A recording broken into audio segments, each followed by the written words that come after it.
Hello, welcome to episode 5 of The Formula. Today, we're talking about the Workstation. And here it is.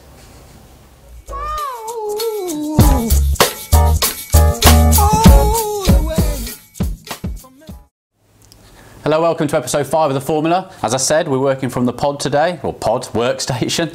Okay, so I believe that all this sort of stuff in front of you, you need.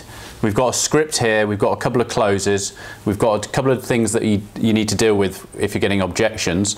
Now, we've spent years and years getting this down to a T. What was really exciting, where are we now? We're at 1st of February 2016. Last month, we had a massive month for closes coming from the different sources that we get. Now, over the years, we've been ploughing a load of money into getting these sources right. When the sources come in, we're talking email, we're talking something called lead forensics, which is here, actually, which is really cool. Lead forensics is basically a UK company. There are others out there, and if you're in the States watching this, you are going to have your own versions. It's basically when you've got your website, your IP address, the IP address of the company that's looking at your website, as long as it's static, you can trap the information. And what Lead Forensics has done is they've got other information on what industry and the amount of employees and all that sort of stuff. So when they hit the site, we then forward it on to different salespeople to deal with. The only thing you don't get is the name of the person, but you can get that. We've got a script here, which is our script, which is very easy to use. The guys use it all the time. This is about qualifying your target. So what we're trying to do is go in there with asking who's in charge of the sales and marketing, making sure the person we're speaking to is the right person we're speaking to. So many people cold call and start talking about themselves to the wrong person. Pointless, absolutely pointless. So the first person you get through reception is the gatekeeper. Remember, the gatekeeper is your friend. You don't know how many times you're going to have to follow up, so make them your friend. You're going to get through to the person, Jack, for instance, and you want to know if Jack is the right person you need to speak to. So that's what we got here. So we've qualified that Jack's the right person we speak to. We completely respect his time, so we asked him if we've got a couple of minutes, even less than that. It's about 18 seconds to qualify. How many salespeople do you have in your team? We get an 8. How does your sales team create new business? Now, we don't do this in an aggressive way. We're trying to in a rapport building way. Once we've qualified him and he's happy to talk to us by the great questions we're asking him, we can be on the phone for 15 minutes building that rapport. We've also got some closes here. So the check close. Will there be any further changes or additions to your data before we finalise the figures and raise the paperwork?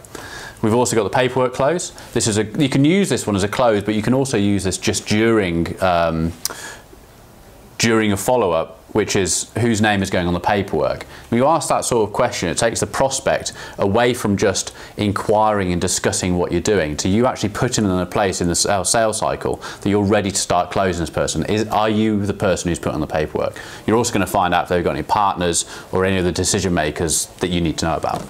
Immediate delivery close. One of the ones we love in this office, and I love it, is the out of 10. We've got one up there called the perfect close, which if everything were perfect, would you still continue to try and find a data supplier, for instance? So if everything was perfect with what's going on right now, is there any reason why you're not going to close the deal now? Another one to find out any objections is the 1 out of 10.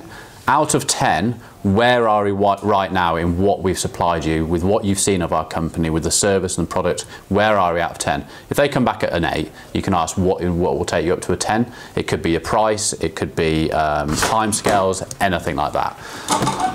Dealing with some objections, acknowledging it, moving the objection. We've got our own things here which wouldn't matter to you.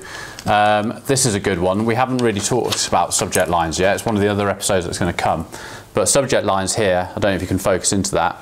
These are words, these are like 15, 20 words that are really good to have in your subject line. These are the sort of words that really stand out to people and get people reading. And you want to try and build this into your subject lines, your first lines, your paragraphs, all sorts of things. So we have one of those pinned up. Got that, Lish? Yeah. phone, headset. But these things are really, really important. You need these sort of things, especially with people as they're starting. But at the script, for instance, we have a checklist here. I don't think that's on the desk. It's in Heather's folder under here. But we have a checklist of all the things that we want to ask. I believe that with the 20 things that work towards our business, if we've got all those questions asked, then you know as much as you can about the client. I've said to you guys before that the more you know about that person, it's getting inside their head. Once you feel like you know everything about them because you're asking uncomfortable questions about paranoia, you're going to know anything about it. You should know when they're going to close, what cycle they're in, if they need your product in 2 months' time, or if they need it in 3 days' time, if they need it today. All these things come into that sales process. That's about it, actually. So get your workstation sorted, get all the things you need. Think about, from answering the phone or an email, your script, different types of closes, what objections they could ask you, and different words you can put in your emails. That's it. Thanks for following. Really good to see you guys again.